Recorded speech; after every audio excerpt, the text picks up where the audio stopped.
Provide specific examples of how CSCL instructional approaches can be implemented in K-12 higher education or corporate environments.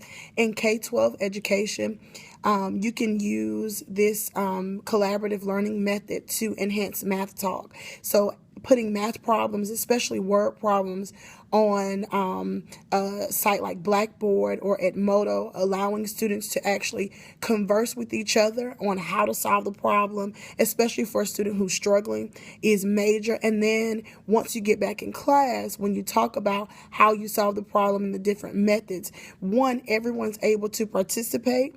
And then two, the conversation is more meaningful because more of your students were successful. You could also in K-12 use this for literature circles wherein all students are reading the same book. Students have assigned jobs so they can actually do on the computer, and they can also start having conversations.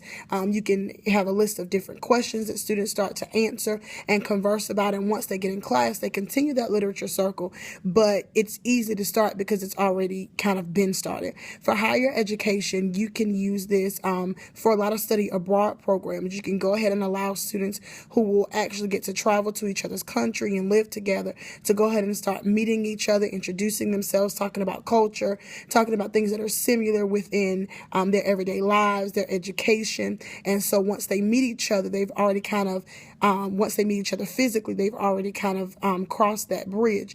And then lastly, in corporate America, you can use it when you're like bringing out a new idea about something or wanting to gather ideas. You can kind of put it out there on a collaborative site, get everybody's feedback, and then once you get back in the office, you kind of already have a jump start and you're able to kind of make some final decisions.